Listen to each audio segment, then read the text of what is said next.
Hello and welcome back to This Podcast Takes Tokens. I'm Ryan, joined by my brother Derek.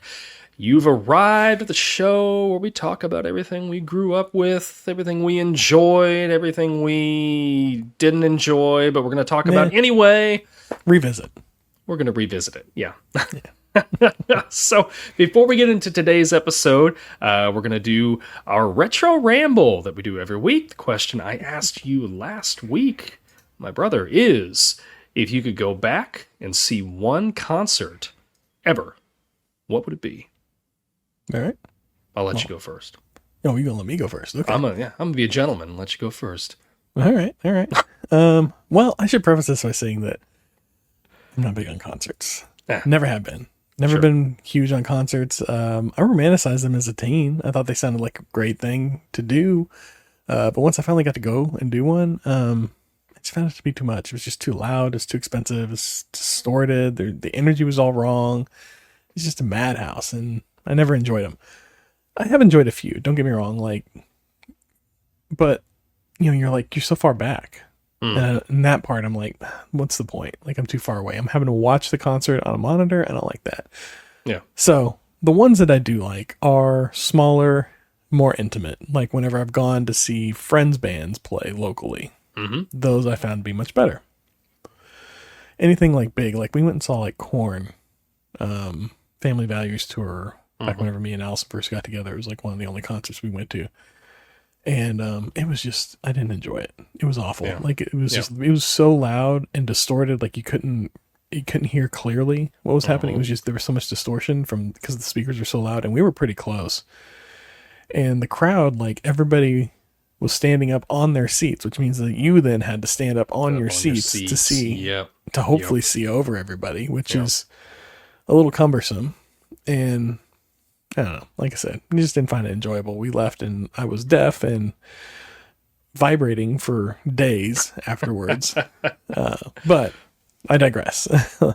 Like I said, the smaller ones I do enjoy. Like whenever we've gone to see local bands, small bands, things like that, those have been a little more enjoyable. So with that being said, I think if I could go back in time and witness any concert, I would want to go see the infamous Nirvana Unplugged on MTV. That'd be the one for me. Yeah, that's a good one. Oh, man. It's such a good album, too. Yeah. Yeah, that's a good pick. And I'm with you. Like, I've gone to some concerts. I've been in bands. I've played at concerts. Yeah. But, vastly different thing being on stage than it is to, listen. But yeah, behind the speakers as opposed to in front of them. I don't like really loud concerts. Like I'm with you. The one that I've recently went to was I wanted to see the Goo Goo Dolls once in my life. They were playing near me, so I went and listened to them. And I intentionally got seats that were towards the back, but it was like stadium seating, so I could still see. And it wasn't super loud, and they were great. But the loud, like especially at metal concert or something. That'd be So me, if I go back in time, watch any concert ever, I'm kind of cheating a little bit, but I would go to Woodstock. Ooh, yeah. I thought about that. Just check it. Just go to not Woodstock 99. No. That was I heard that was a train wreck. Yeah. 94 maybe. Was there a Woodstock 94? There was a Woodstock 94. Yeah, Green Day played there. A bunch of other bands played there. Yes. Oh wow. That's why they did 99 was them trying to redo 94. I see. But with like corporate interests. Sure. Yeah. Yeah, I'd want to go back. I'd, listen to Janis Joplin, listen to Hendrix, all the people that were there. I think that'd be a lot of fun. And the people that are there listening, like they're there, it's just all about community and whatever. Like you're not going to have people that are trying to beat you upside the head in a mosh pit. $10 for a bottle of water. Yeah, exactly. So, that'd be my pick. So, all right. Yeah. If you could go see a concert, any concert you wanted to, go back in time, even before you were born, because clearly I was not born when Woodstock was going on. Let us know in the comments. Any millennial was. And now, let us know in the comments. We'd love to read it. We're going to get to the show right after this. Yeah.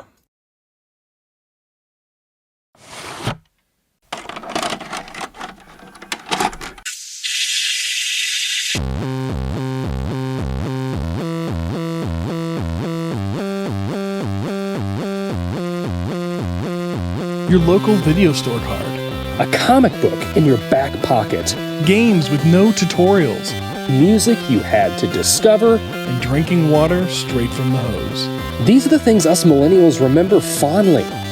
We are the Jennings brothers.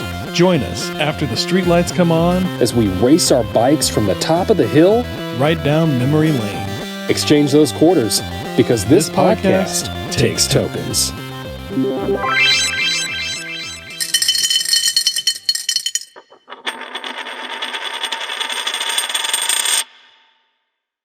All right, let me bring you up to speed. My name is Ryan Jennings. I live in North Missouri, not too far from Kansas City. Excellent. I've had plenty of jobs, maybe one I'd call a career, but let me put it this way. I go to work because I have to. Okay, so I still play with things I did when I was a kid, which I admit some people might think is bogus and sad. However, I do have an internet radio show and a YouTube channel, and I still know how to party. But what I'd really like to do is work on this podcast takes tokens for a living. It might happen. Yeah, and monkeys might fly out of my butt. Yeah, we're talking about Wayne's World today. That was great. Yeah. Wayne's World. Party time. Excellent. Diddle, diddle, diddle, diddle, diddle. Released. This is a Valentine's Day movie. Oh. Released February 14th, 1992. It's a good Valentine's Day movie. I couldn't believe There's it was a romantic love 92. through line. Oh, yeah. Yeah. 92, yeah. I'm with you there. Yeah. I was thinking like 94, 95, but yeah, 92. Same. Yeah. Now, I don't have it pulled up here. I would imagine Wayne's World 2 came out around 94, 95, but Yeah, that might be right. regardless. Anyway, 1992, budget of $20 million, which coincidentally was what our budget was, what the budget was for Tommy Boy last week that we talked about. Domestic gross. You want to give that one a guess? I'm thinking, well, they had the Saturday Night Live push. Mm-hmm. I'm going to go around 40 mil. Okay. About worldwide gross. Oh, I was thinking it was the same back then. I didn't think there was a difference between them, but if there's a difference, then I'm going to say 50. Domestic gross was 121 million. Wow. Worldwide was 183 million. Okay. Yeah, they earned that sequel. Yeah, they did. Wow. Totally did. I'm shocked. Yeah. I'm shocked. Like, comedies just don't, like, they don't typically, like, I guess, like, every once in a while they do hit. Yeah. They do hit pretty big, but yeah, wow. I think it's the SNL push. Yeah. Right? That's For got to sure. be it. Yeah. I mean, because this isn't a brand new comedy. Like, you've seen these characters on SNL before. Yeah. And this has been, like, this was a popular skit. They did it several times. Yeah. Yep. For sure. Rotten Tomatoes, tomato meter. What do you think the critics thought of this movie? I don't think the critics liked it. I'm thinking 45. Okay. What about popcorn meter? I think the fans liked it, but I don't think they liked it as much as I did. I'm going to give the fans a 75. Not too far off on the fans. Tomato meter was 79%. What? Yeah. Wow. Excellent. Yeah. Popcorn meter was 84%. Wow. So a little bit higher, but the fans and the critics were about dead even there on this one. Yeah. So, yeah. I'm surprised I'm surprised the critics were so in favor. Like, Yeah. comedy's like a hard thing to hit for them, but I guess, like, I mean, there's a reason why this is like one of my favorite movies. So I mean, it's so classic, right? yeah, Like, it's so quotable, and yeah, it's fantastic. Yeah. Man, I can't believe that. That shocks me. I know it's a good shock. It's a good shock. Yeah, it's good. I'm pleasantly surprised by these. Every time you pick them, it's like I gotta start aiming higher, I guess. Yeah. I gotta start having faith in humanity. I don't know. So we got Wayne's World here. Yeah. Which do you think this is Mike Myers' best original character? Well, see, that's debatable. And it's debatable in a way that I don't know that you realize. Okay. Is this Mike Myers' greatest character that he's developed? Yes. Is Austin Powers more popular? Yes. Is Austin Powers his character? Debatable. There's a reason why we don't have a Wayne's World 3. And it's because of Austin Powers. I don't know if you've heard this.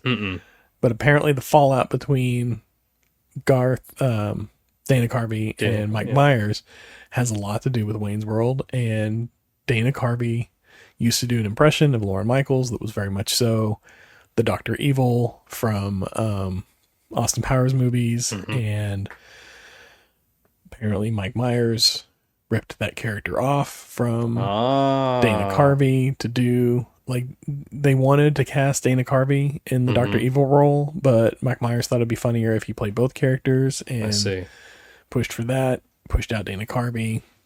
There was a whole thing. So they've patched things up since then. Yeah.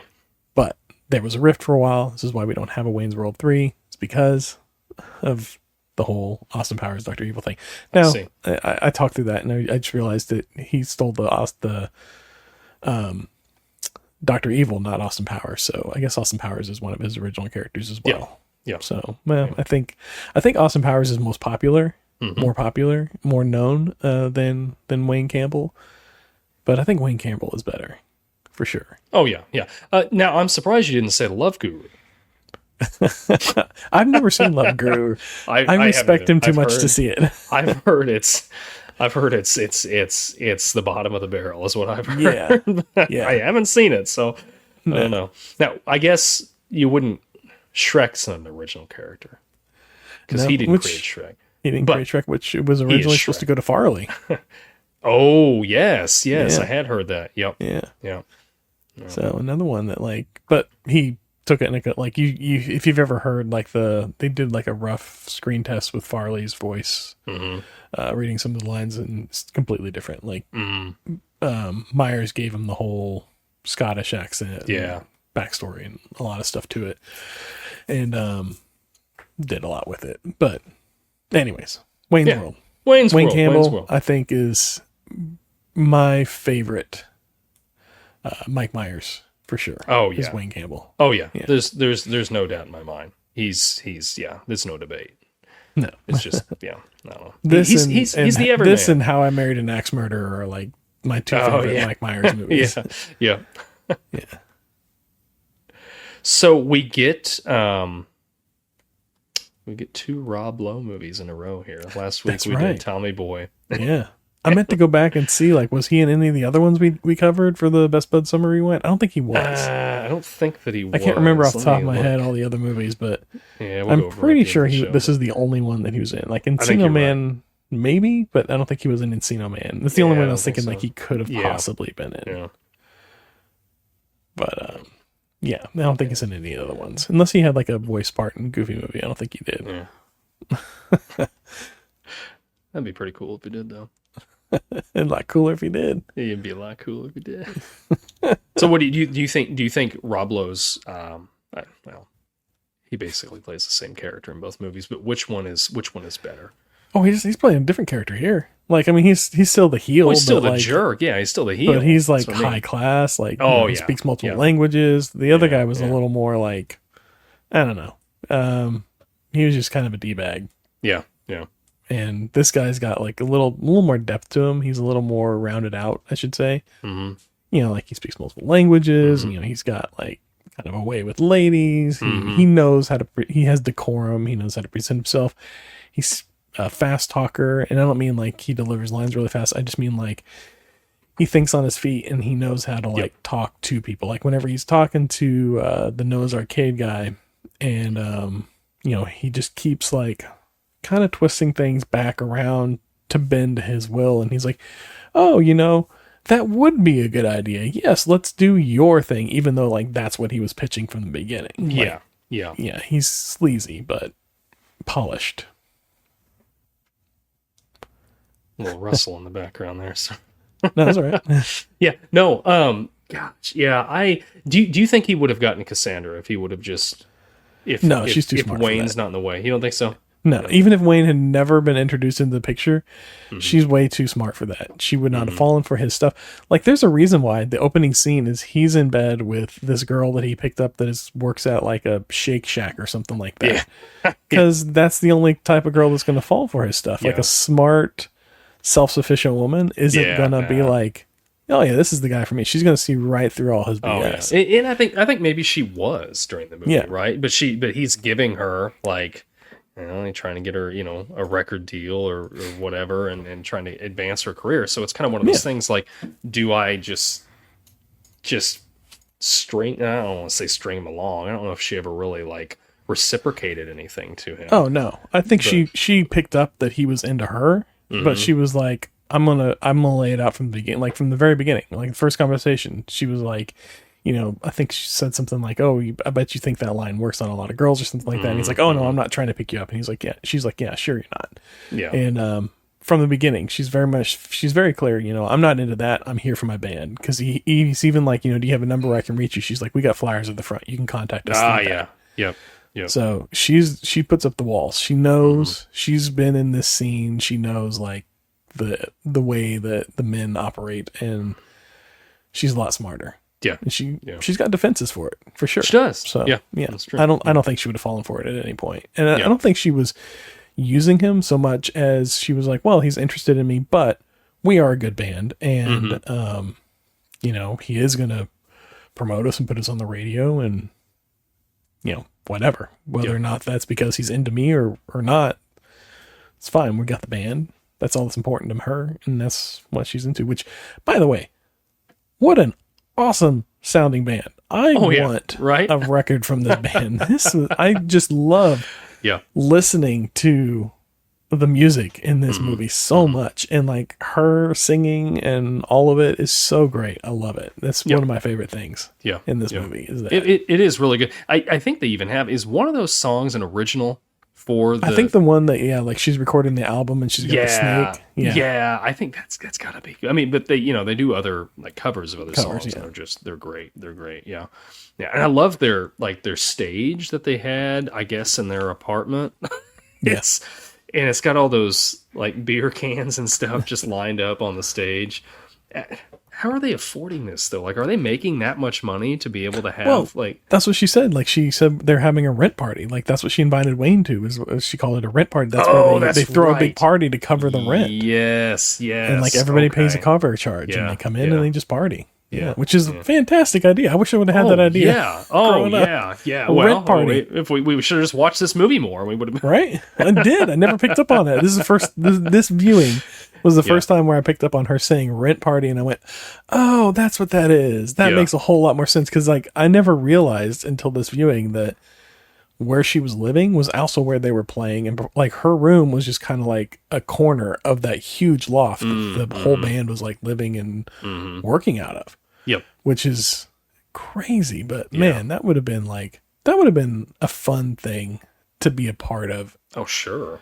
Like in another life type of situation, but man, that would have been a lot of fun to hang out and just like be a part of that scene for sure. Like that just seemed like so much fun hanging out with them, and I don't know. I might avoid the crappy Beatles, but other than that, are they any good? They suck. They suck. Which Meatloaf was in this too. That's great. I love the Meatloaf cameo. Meatloaf and Alice Cooper. Yeah. Oh, the Alice Cooper thing. Now let me tell you what. We were talking about concerts at the beginning of the episode. I have had the privilege of going to an Alice Cooper concert. Oh, really? And he puts on a show. Oh man. Oh, that was an awesome show. Yeah. And seeing him in this movie do like he's that persona on the stage, and then in the back, like when Milwaukee.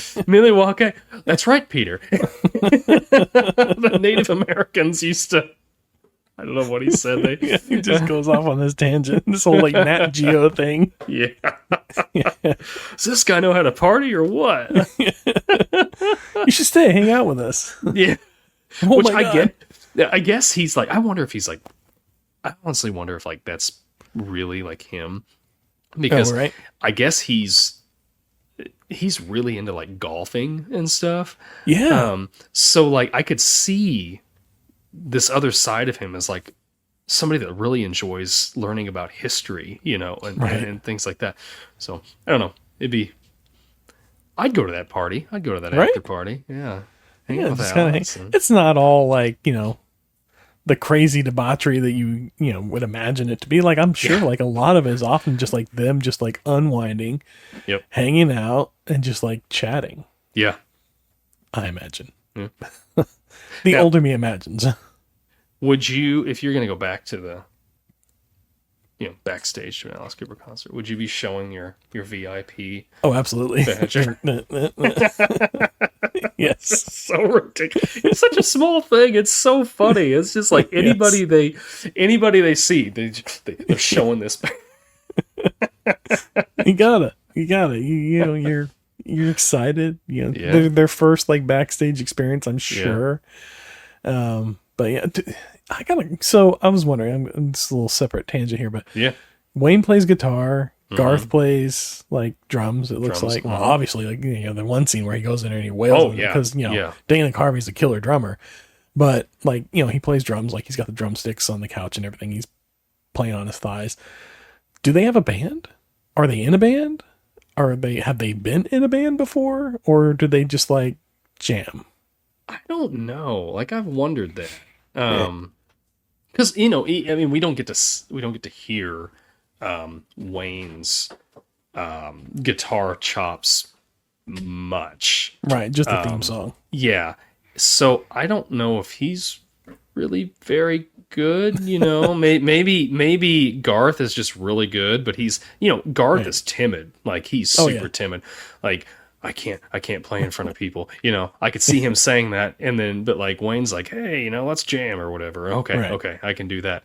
But like even when he's like playing that crazy drum beat, and then he finishes and he just kind of like taps the cymbal one more time. You could tell he's like when somebody notices him, like, oh my gosh, you're good. He's like, thanks. I like to play. Yeah. Yeah, the timid Garth is one of the greatest things throughout this whole movie. Like whenever it like the whole Ed O'Neill thing we get into, but like Garth's like, hey, what are you doing? Like, we're the only ones that talk to the camera, and he's like, come on. And then like Garth is there, and Garth's like, hey, so Wayne's normally the one that kind of, hey, look, where's Wayne doing? And then he like takes off. Yeah. That's just like, that's some of the funniest stuff.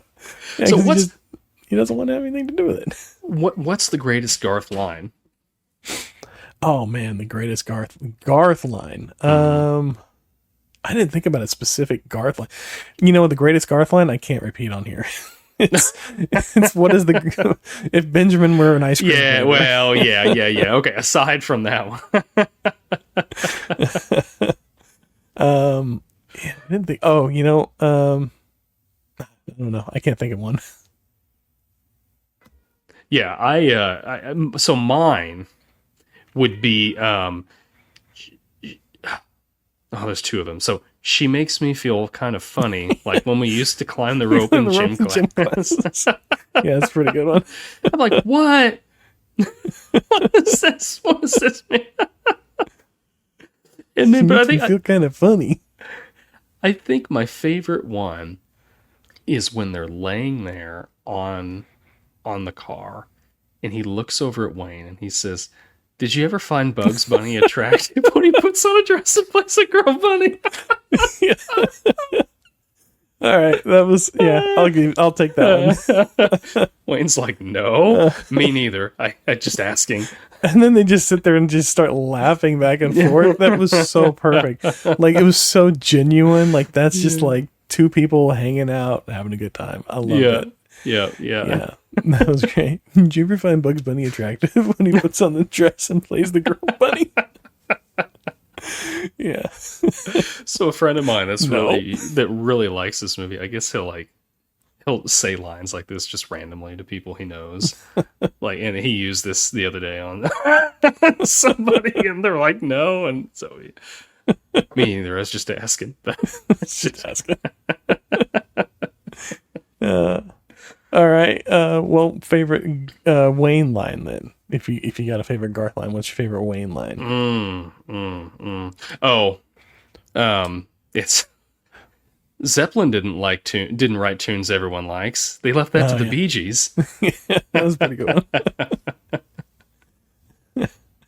one. I think for me, it's the beginning, Crazy Stacy, and he's like, she gives him the gift, and he's like, I don't even own a gun, let alone miniguns that would necessitate an entire rack. It's the necessitate part. Necessitates. That puts the button on it for me. If you're not careful, Wayne, you're going to lose me. I already did. We broke up. Are you mental? Yeah. What is with Stacy? Like, she's like obsessed. Which I guess Cassandra, for that matter, like, I guess it's just Wayne's personality, maybe. Yeah, like, because he admits, he's like, I live with my parents. Like, I know that's kind of sad, and I don't know. I think he's just all about good vibes. Like, I mean, you think about it, like the whole time he's not drinking. He's not. That's true. Doing other things. Like he's very kind of wholesome, but like all about just like good times and good vibes. Who wouldn't want to hang out with that guy? Like, he seems like a lot of fun, and he's not trying to like get into trouble. He's not trying to like. He just wants to hang. Yeah. Talk about good music. True. That's true. Yeah. I mean, he's got great taste in music. I'd hang out with Garth and Wayne. That'd be a great hang. It'd be a lot of fun. Yeah, absolutely. So what was your favorite Crazy scene? Stacy. Oh yeah. Let's talk. We didn't talk about Crazy Stacy. Crazy Stacy, man. I know. Man. Like, I love when she's like, what do I asking Garth what she needs to do? He's like, find somebody else. Right, move on. Find somebody else. Move on. Right. Yeah. And then she just grabs the first guy. And then she's back there when Wayne's talking to Cassandra, or not talking, and the subtitles keep going. the Chinese, the Cantonese was great. Yeah, and he's just like, he said like 3 words, and then it goes on for like a paragraph. It was fantastic. And they're just staring at each other, and Stacy's back there like kissing, and she's looking at Wayne, and she's like resituating the, and then she falls through the glass. Like, what? Right.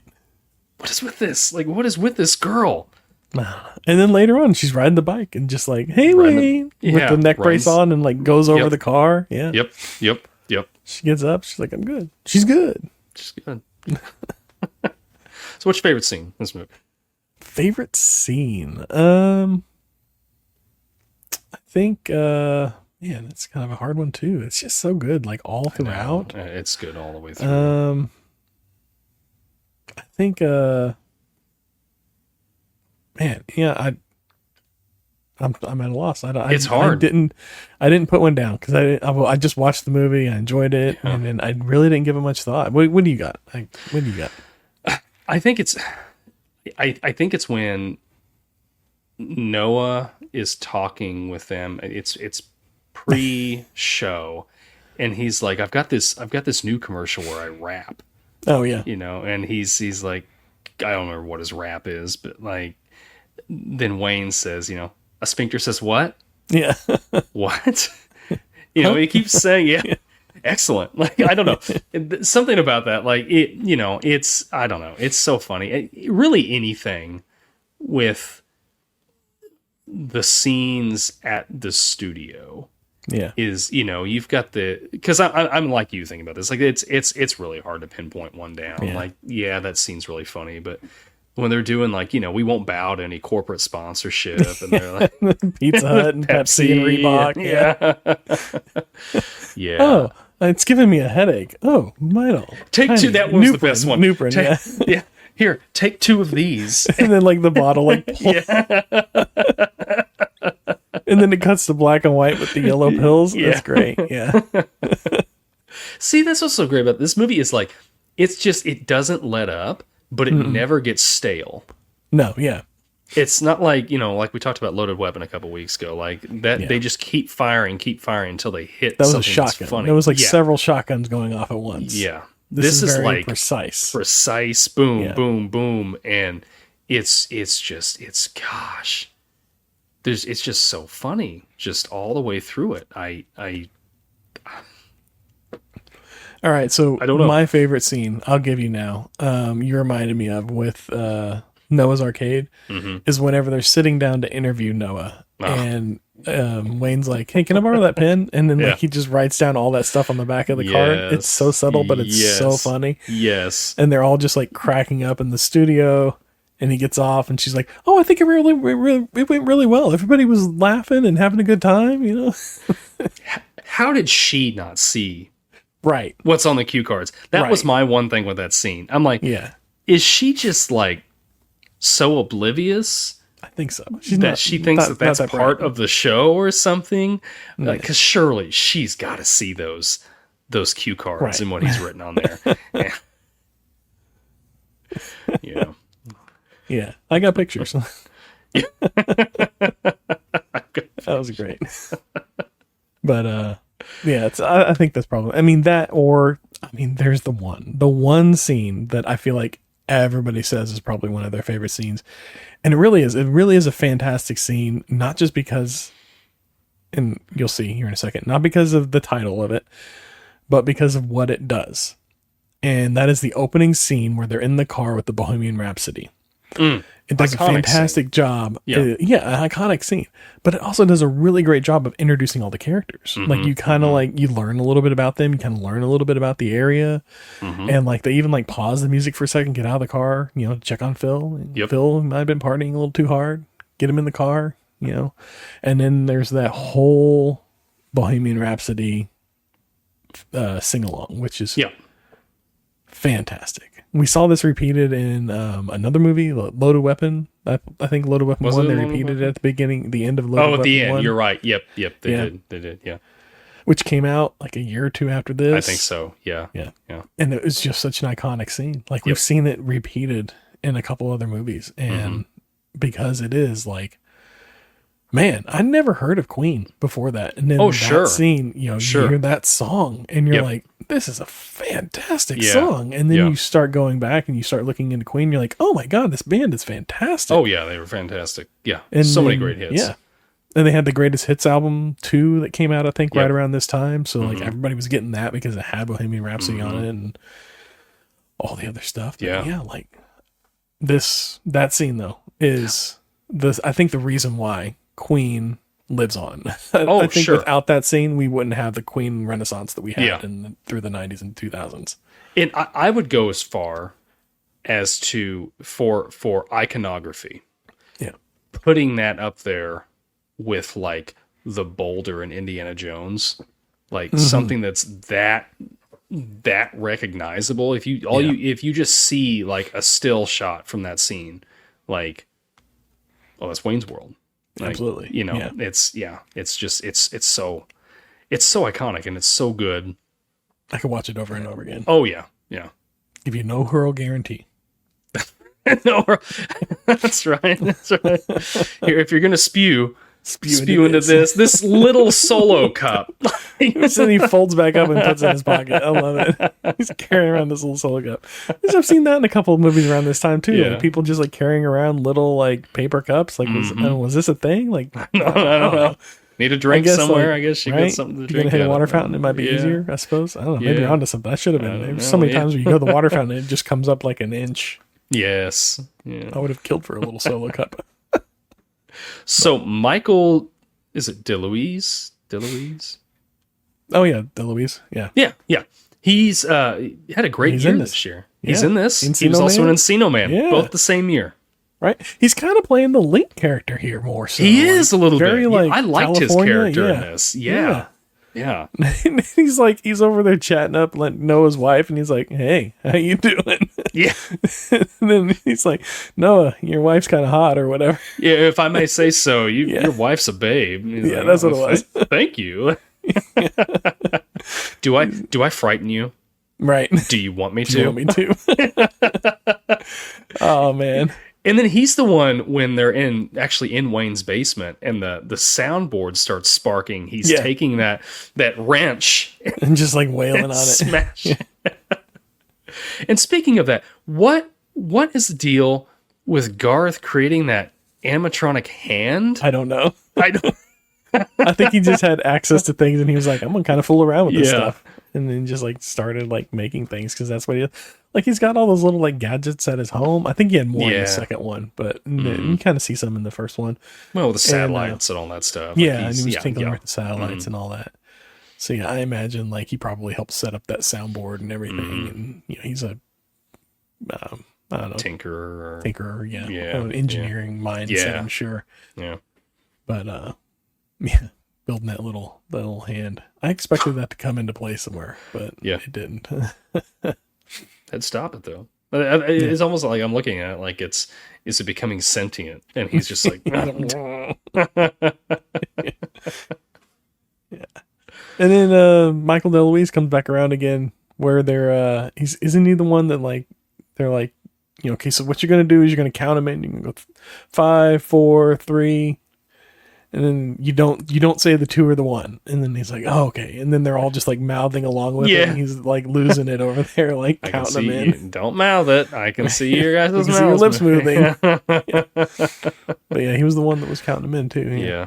Their whole crew was great. I know that one guy that was like wanting to spew in the beginning, like he didn't really have any lines, but the other guy, he was a mechanic. He was the mechanic? Phil was the mechanic, yeah, that they went to and got the car inspected with. Oh, was he? Yeah, that's Phil. Oh, it was like the next day, and he's like perfectly fine. He's like, I guess it is. I guess I just didn't realize that. Okay, yeah, because he's like sobered up. He doesn't have the bags under his eyes or anything. Oh, He just looks a little different. Okay, yeah, because he was like, yeah, man, I was at the gasworks last night, and he was like, yeah, Phil, we were there too. We brought you. Oh, yeah, that's right. That's right. She was a killer taunt. Yeah, cruiser taunt. And he's like, right. yeah, we were there. Yeah. But yeah, I love that scene where he's like, all right, that's going to be like $42.50. And he's like, really? That much? He's like, yeah. He's like, oh man. Well, okay. Well, and then like they start handing him some money. He's like, yeah, okay, but we're going to need more. Yeah. A little more than that. More than that. Yeah. Okay. Yep. Keep coming. Yeah. That's good. Yep. Okay. A little bit more. And then they just like, he's like, oh man, you got me over a barrel here. And then you go over to Garth. But no, that was so many favorite scenes. Wayne hands him a pack of chewing gum. That's He's like, nope, not that. Then Garth just uses that. Derails that car. Yeah. That's another scene. Like, there's just so many good scenes. Every scene is so good. It's just nonstop. Everything's. Yeah. What was with Ed O'Neill's character? I know. I was just getting ready to say, let's talk about Ed O'Neill for a second. Murdered some guy? What was your... Or you may not... Do you have a favorite line that he said? I think it's the one where he goes, why is it that whenever you kill a man in war, it's considered okay, but whenever you do it in the throes of passion, it's illegal or something like that. It's called funny. Murder. Yeah. Oh man, his delivery, it was so great. Like so straight, so serious. Oh man, I'm sure he had a blast with that. I love that part. Mine was said he's like, if you stab a man in the dead of winter, steam will rise from his wounds. Indians believed it was his soul escaping from his body. Like, who is this guy? Right. Man. He's got a history. I want a movie based on that. Like, right. That's like, what is his character? He's going for like kind of a Clint Eastwood vibe, but yeah, it was great. So we see Ed O'Neill now, and don't get me wrong, he is great in Modern Family. He's one of my favorite characters, but like you forget like just how funny he can be. Like that role is very funny, but then he does stuff like this, and you're like, we're now just rolling because of it. Like, and when he was in Married with Children, like he was funny in that. Like he's just he had that movie back then, Dutch. I always liked that one. Oh that yeah, funny. Yeah. He played like the stepdad and had to go pick up the kid. Kid didn't want to come with him. That was a good one. Yeah, he's got like a long career. Yeah, and he was like a football player before he was like an actor or something like that too. I think that's right. Yeah. Like you think he played a couple seasons like professionally or something, but crazy.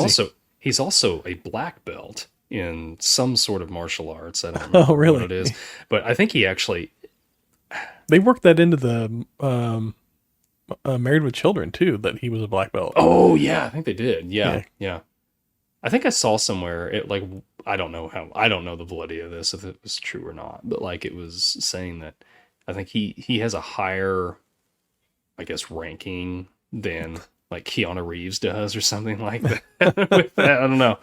It was All right. just a different character, Ed O'Neill. Yeah. Ed O'Neill. Yeah, just need to see Character more of for it. sure. Yeah. Yeah. What's your favorite ending on this? Oh, well, it's gotta be the Scooby-Doo ending. Oh, yeah. Yeah. The first It was one's Old awful. Man Withers. It was Old Man Withers. What? Although the first one was so dark, like Oh, man. that look on Mike Myers' face as like the fire is building around him and the whole Yes. play, and it's all just Yes. coming down. That was so dark. Yeah. but yeah. fun for sure. How about you? Yeah, I mean, that's the funniest one was the Scooby-Doo one. Of course, everyone likes the happy ending, and I like how they just all kind of get together, and even Rob Lowe's like, what did he say? He's like, you I learn something learned about each yeah. other. I learned that money and such can get you far in America, Yeah. or something like that. I Yeah, can't remember exactly. Yeah. But I thought it was clever how they have the three different endings, Yeah, and because ultimately it doesn't matter. no. Mm-mm. Now, I can't remember. Is Cassandra in the second one? Yeah, I think so. Is she? Okay. Yeah, maybe I think so. I can't remember. Okay. You're right. I can't remember. Yeah, let's look here. I can't remember Tia either. Carrere? Yeah. Wayne's World. Yeah. Well, I mean, like, we were all in That's love on with her back Netflix. then. Yeah, she She had isn't. to Yeah, come yeah. back. Yeah. Oh, and Chris Farley reprises his role in that. Yeah, 'cause he Chris was the Farley was in security guard. Wayne's World. Yeah. Yep. Yeah, I forgot that he was in the first one. Like, I Yeah. remembered him in the second one because he had such a bigger Mhm. role. But then I'm watching Yep. the first one. I'm like, oh yeah, he played he had that little bit part as the security guard that had way Yep. too much information. Yep. Yeah. Yeah, I think even That's Stacy true. came back. Maybe. I think that I'm looking through the cast here. I don't see her on. I see Heather Locklear on there. They talk about Okay, that's something I was talking about with my buddy last night. I don't know how much into detail I can get get into it here. But what was her name? That was the guest Jean's girl. We're going to give a Wayne's World salute to whatever. And she's a total tentpole. Yeah. It's just so. Oh my gosh, this movie. I'm excited to do Wayne's World 2 now. Yeah. It's so good. I remember watching this. I mean, so that's the question we haven't asked. When do you first remember watching this? Definitely like middle school. Like I was probably middle school. I got this movie and I just watched it so many times. Like this is my favorite movie from like my teen years for sure. Like I studied this movie like it was teaching me something about how to be funny, and loved it. Like quoted it endlessly with friends, and like I said, loved all the music. Had a lot of fun with it. Yeah. How about you? I think it was over at our Aunt Kathy's house. I'm pretty sure she had this on VHS. I remember watching it. Over there multiple times. I don't remember. I guess I don't know exactly when the first time was, but that was my first exposure to it. Which it's funny now going back and watching it because I'm like, there's a lot of jokes in here that I like just went completely over my head. When I was younger, but it's still funny. Like it's still, this movie holds up so well. It's still funny. Like it doesn't seem dated at all. No. And for a PG-13 movie from the early 90s, a comedy, broad like appeal, audience appeal, it's pretty clean. Like as far as like the humor, I mean, it's like PG-13 humor. Yeah, but it's, yeah. It's not like it's rubbing more up against the bottom of PG-13 than it is up against the R side of PG-13. Yeah. Like it's definitely like you could, teen kids could watch this one and I wouldn't be concerned about it at all. In fact, like we put it on to watch it last night, and my son was hanging out and everything. We're like, yeah, we're gonna watch this movie, and he hung out and watched like the first couple of minutes, and then he checked out, but he wasn't even really watching it. He was just on his phone the whole time. But these kids don't understand good movies. But yeah, so like if he would have hung out and watched the whole movie, I'd been like, yeah, it's fine. Whatever. Oh yeah, like yeah, absolutely. I don't feel like it doesn't. It's like I said, it's a clean comedy movie. Like there's some dialogue and some, I don't know, theming, I suppose, that might raise an eyebrow. Like there's certain lines that we're not going to repeat on here. Yeah, but they're still fine. Like for PG-13, it's a PG-13. Like yeah, it's fine. Yeah. So when did they become best buds? That's a good question. I think they've always been best buds. Oh yeah, I mean, they live across the street from each other. Yeah, like they were best buds. See, I feel like in this whole best bud summer thing, there's been one of two things: either the characters were best buds before the movie, and we don't really have a clear and present like when they became best buds, and they have a falling out and have to come back together again to round out the movie, or the movie is about them becoming best buds, and they become best buds at some point in the movie. And this is one of those. They were best buds before. This is more about like a dip, if you will. Like they have a moment where they don't see eye to eye on something, which the fight they have feels a little forced. Like the whole thing feels a little like, I don't know if it's just like Wayne or if there's like something missing, but the whole thing happens where he walks out because they want him to do, or because of the whole Noah's Arcade thing. Yeah. And then Garth is like, that's not cool. You left in the middle of the shooting and everything. Yeah. And it's like, well, were you not paying attention to what just happened? Like with him and Benjamin, or was they the only ones that saw that? And then like the whole thing with Cassandra, I don't know, it all feels like a little, like the drama of that moment feels a little weak.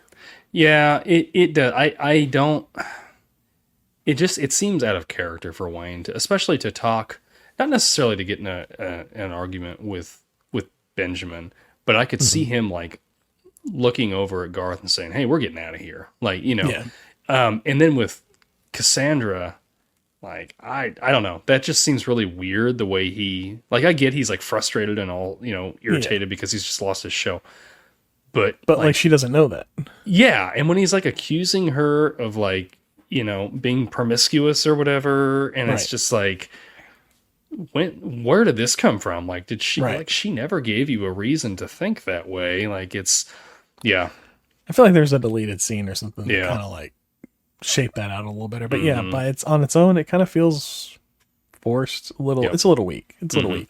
That's the only part in the movie where I'm like, But they do, like, Wayne and Garth make up pretty quick though. Like, so that leads me back to, they've been friends forever because, you have squabbles with your friends, like everybody does. And then, you cool off and you're like, "Hey, I was stupid. I'm sorry." Whatever. It's fine. Right. Whatever. We're over. That's what that's what builds good friendships. Yep. Absolutely. Yep. Okay. So another great line throughout the movie is where they're doing the whole chroma key thing and they're in front of the green screen. And they're like, "Yeah, we can be presented from anywhere. Like, we can be in Texas or in New York." And then he's like, "I know where you're going with this. Hi, I'm in Delaware." It's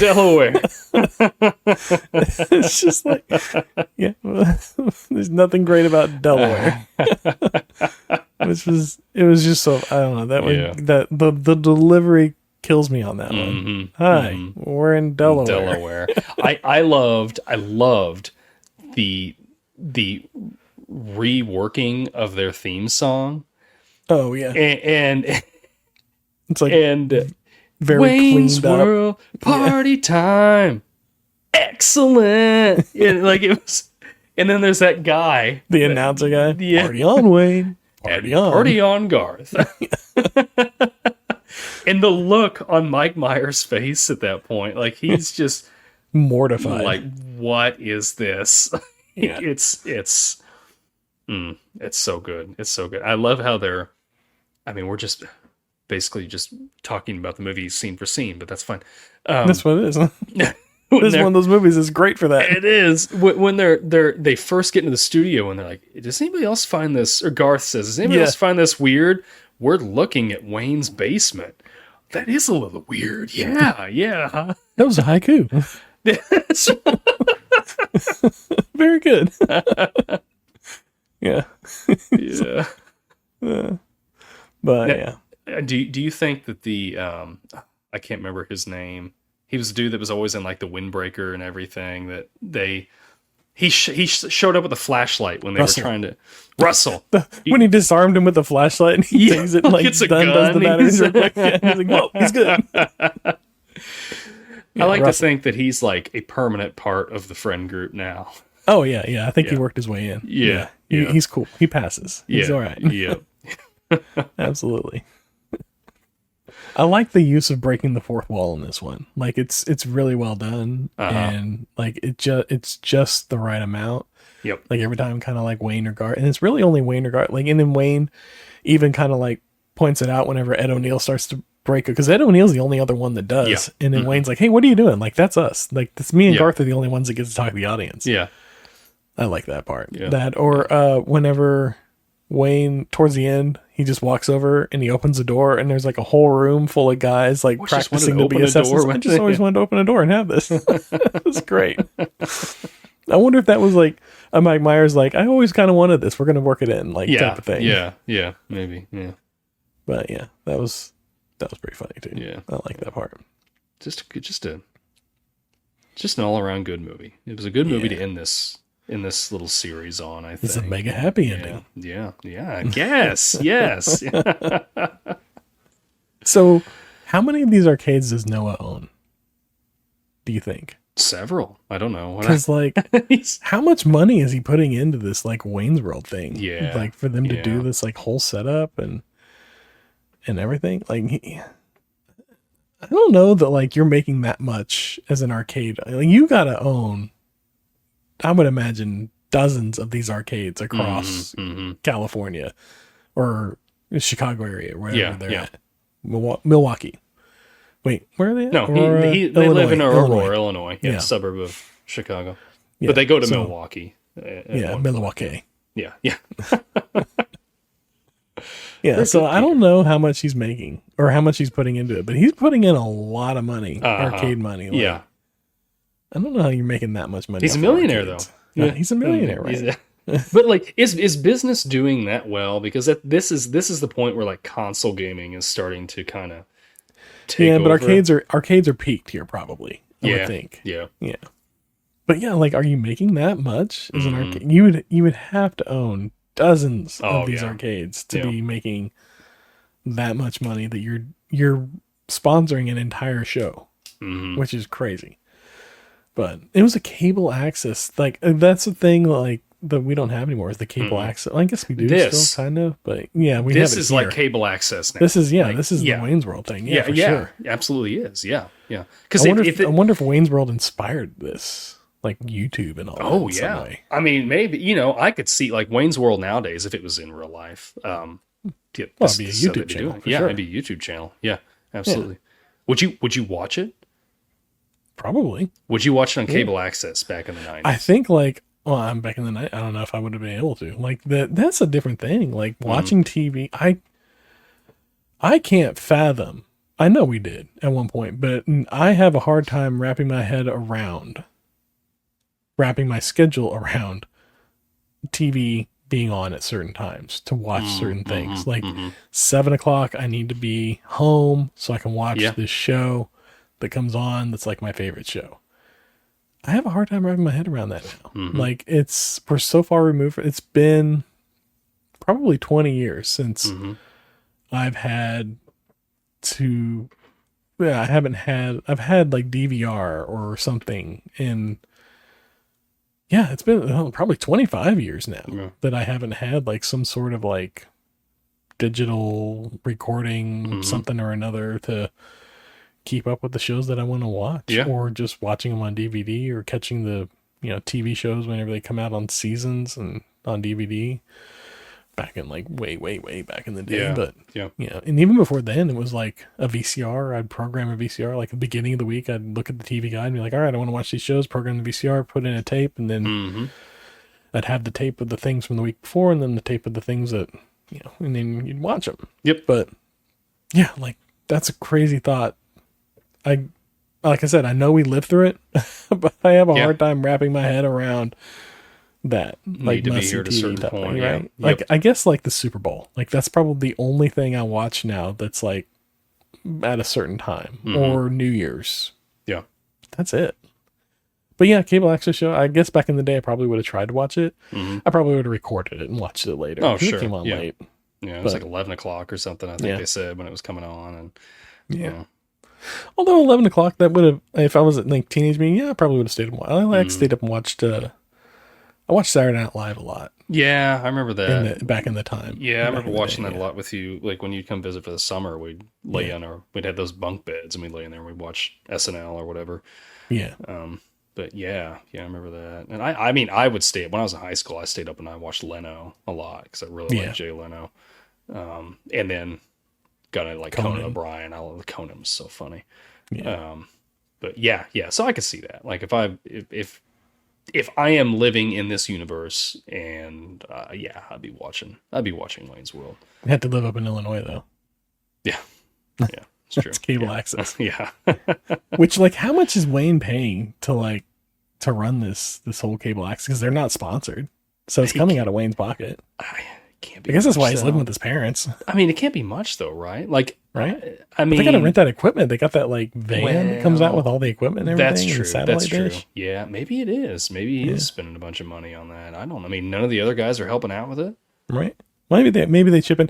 Maybe it's like a government grant thing. Like they get, like the cable access channel or whatever needs programming, so they're like, we'll let you borrow this equipment you put on the show, and as long as you get decent ratings, you can keep it going, type of thing. Yeah. I don't know how it all works. Cable access. I'm curious. I don't know anything about it. I don't know. It's a thing of the past. I have no idea. Right? I mean, right? Like the YouTube thing, that's free. I know how that works. Yeah. Just record it and put it up there, right? Yeah, exactly. I don't think it's the same though. But yeah. Anyways. So you caught the T1000 cameo? Yeah. Which this isn't the only movie. I think there was like 3 movies around this time that he did like cameos of the T1000. Yeah. Yeah. He did this and Last Action Hero, and I can't remember what the other one was. I could have sworn there was another one, but I can't remember what it was. I can't remember. Yeah. That was like his role until like when David Duchovny left X-Files. What, in no movie, you said? No, he said it was from one. He did it from one movie. Yeah. But he drank off that for years, for decades. Yep. Still is probably. Still is. I see him at like, I don't know. I'll just see like on online where they'll be promoting conventions and stuff, and he's there signing autographs, and I'd go meet him. I mean, yeah. T1000. Yeah. Well, I'm about tapped out on Wayne's World. I think we've discussed every scene in this movie. Do you have anything else on it? I don't think I have anything more. I do have a question though. Yeah. Did you ever find Bugs Bunny attractive when he put on the dress and played the girl bunny? No. Why? I don't know, I was asking. Just asking. I wish to God that someone would be able to block out the voices in my head for 5 minutes, the voices that scream over and over again, why do they come to me to die? Why do they come to me to die?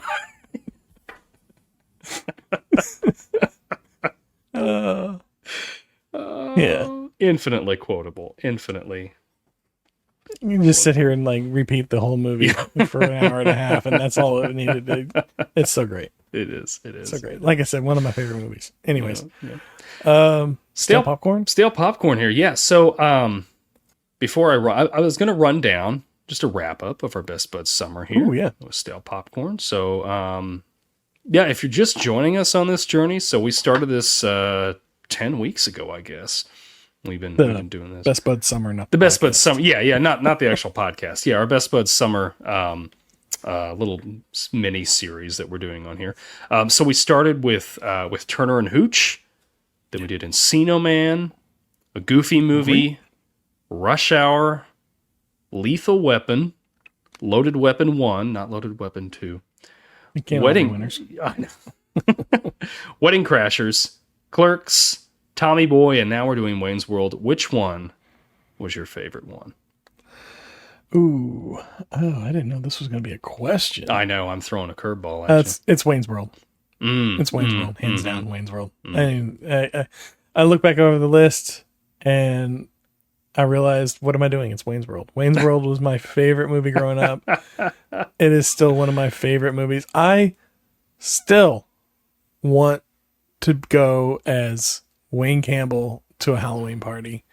I have wanted to do that costume for so long and have not. It's so simple. I just need a hat, a hair wig, and some torn up jeans. I have the torn up jeans. Yeah. If I given enough time, I could grow out my hair or I can get a wig. Yeah.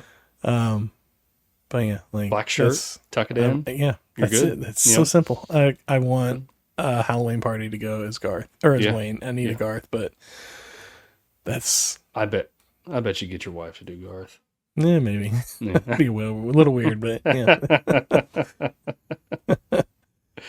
Yeah, I think this one's tough. Yeah, because it's Wedding Crashers or this. Honestly, it's Wedding. I think it's Clerks is in there too. So this is what's throwing me off. It's Clerks, Wedding Crashers, or this. But if I'm at knife point and I've got to make a decision here.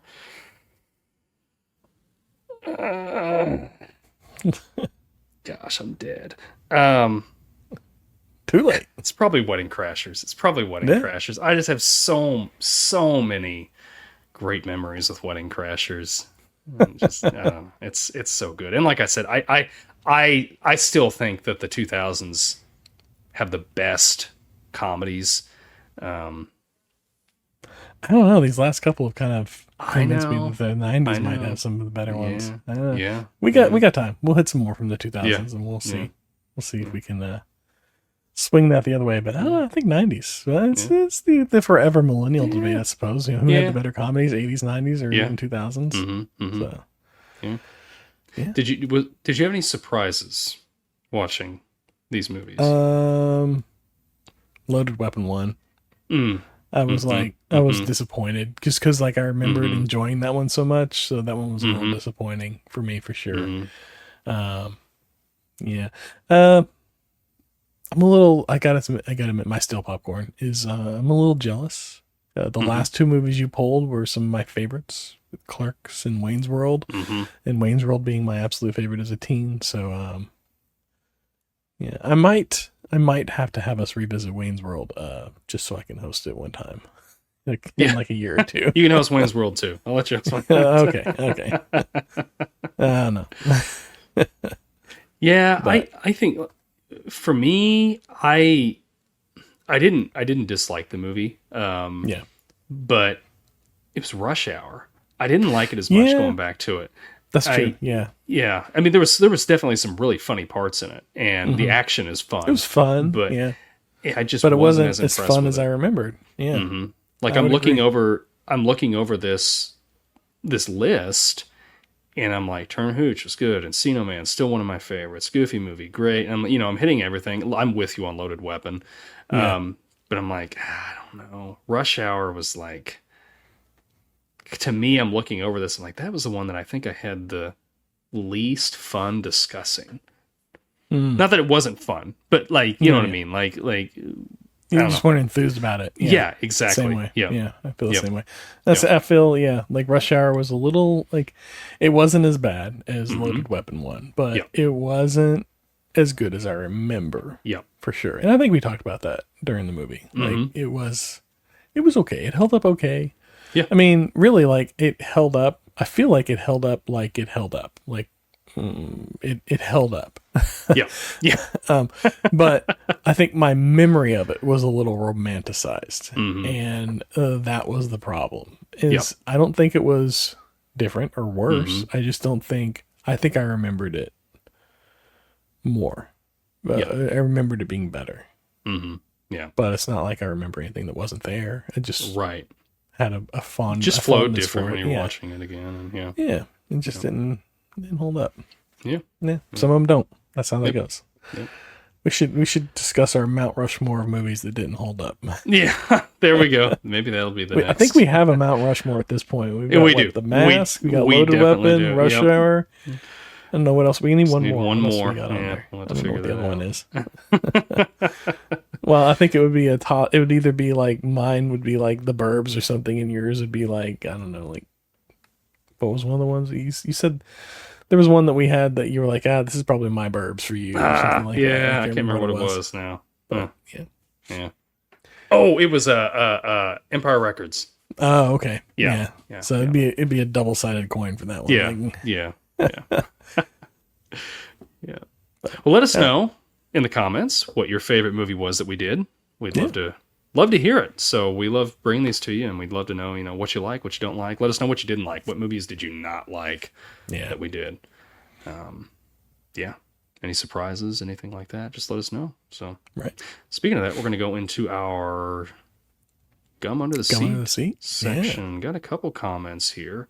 First one I'm going to go through because I felt really bad. Last week when we did the Tommy Boy episode, our friend Matt, who has been a loyal listener, was trying to send some comments to us, and they weren't going through from the Facebook page into our StreamYard where we record at. So I didn't see them. Matt, I am so sorry that I didn't see them, but I'm going to read a couple comments that he had from that episode. We were talking about, I was talking, I think, about how I don't care for David Spade very much. Yes. He said that his favorite David Spade movie is Joe Dirt. So we discussed Joe Dirt there. I remember enjoying Joe Dirt, so I might have to bring that one on here. Yeah. Well, I mean, like I said, I'll do a month where I do like Joe Dirt and Elf and I don't know, something else, and just make you leave the podcast. And he had a couple different comments on here, but another one that he had put on here at the end of the episode, I believe he's telling us to go watch James Gunn's Superman. I guess it's pretty good. Matt works at a movie theater, and I guess he really likes that one. So Bruce wants to see it, so I think we're gonna go see it this week. We went and saw Jurassic Park last weekend, and that was, as far as like the Jurassic Park sequels go, that was pretty good. Yeah. Although I felt like watching it, like they went through and they were like, okay, what was the high points? What worked the best in all the previous Jurassic Park movies? And then they were like, okay, let's make that into a movie. And so you're watching the movie, you're like, oh, I've seen this in 1, or I've seen this in 3, or I remember this, and this is a lot similar to this.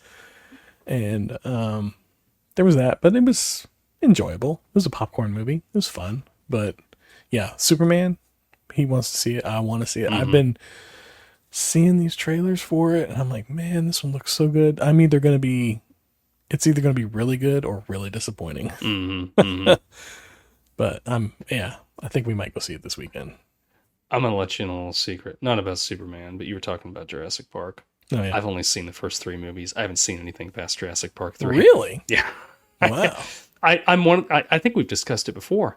I'm like, I don't know. When they start doing like remakes or sequels that are like super late in the game, like I just don't know if I want to go see them. I haven't watched the new Beetlejuice. I haven't. I don't know. I'm trying to think of some other stuff that's come out that I haven't. I gotta watched. admit, we went and we saw Beetlejuice 2 in theaters. Like I think I took Bruce. Me and Bruce went and saw it, and then it came home and. We were like, Allison wanted to watch it. So we were like, yeah, we'll watch it again from home with her. And then we watched it and I was like, it wasn't as good the second time. Like it was still like, it was okay. But like she watched it and she was like, that wasn't as good as I thought it was going to be. And I was like, yeah, like the first time I watched it, I thought it was really fun. And then the second time that I watched it, I was like, it was okay. Yeah. So maybe you're not missing much there. Yeah. No. I just it's hard for me to go back and watch stuff. Oh, Ghostbusters, I think, are the other ones we Oh haven't yeah, watched. and I haven't seen. I've Those seen you gotta Ghostbusters watch. 1 and 2. That's what I've seen. You got to go watch The Frozen Empire and Afterlife. Those are so good. Yeah. If I could recommend any of them, it'd be those. That'd be those. Okay. Right. Okay. Other gum under the seat here was from Redonk 1740. Redonk. Like we were talking just a few minutes ago, it's also something that I discussed on the Wedding Crashers podcast that I think the 2000s had the best comedies. He had commented, or she, the 90s win by far, and it's not even close. Yes. All right. I can't argue. I'm not going to agree. argue with them about it because the 90s has some great. Did he they've got bring some great receipts? ones. Did he list anything? No. No. Oh, man, you got to bring receipts if you're going to bring that argument. What are you doing? My man. Or woman. Yeah, who knows? Who knows? Yeah, I would agree. I need backup. I need backup before I can make that argument. Yeah. I'm on the fence, but I'm Wayne's World. leaning towards 90s for sure, especially after Wayne's World. Yeah, Wayne's World was Wayne's so much World. fun. So Tommy much Boy. fun. Clerks. A lot of fun. Yeah, Clerks, absolutely. Encino Mallrats. Encino Man. Mallrats. Yeah, goofy movie. A goofy movie. Yeah. Yeah, All that. mid. Let's just go down our list of episodes that we're going to be doing here. Yeah. I mean, we could. Yeah. All right. Yeah. Any final thoughts before we roll out of here? No, Wayne's World was excellent. Excellent. Zang. I don't even know if that's accurate.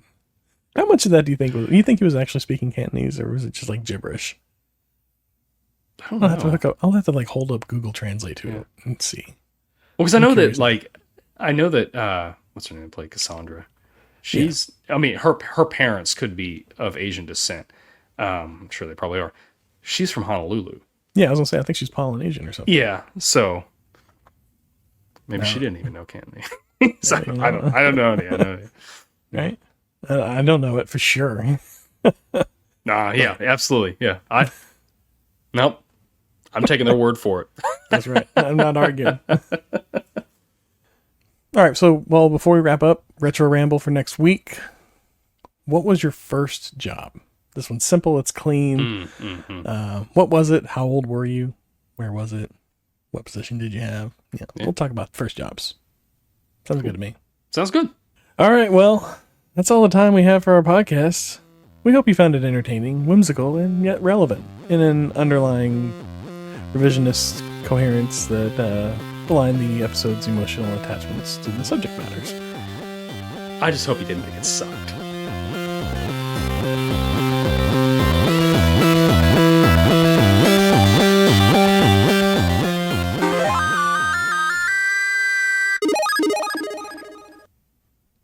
Yeah. I'll cut it all together. We'll cut it in. The We'll live cut it crew is going to get a fun little whatever, but Yeah. That's how we make an episode. right. Sometimes we need a little Splice it editing. together sometimes. But if you're catching it live, you get to see all the messiness. Yeah.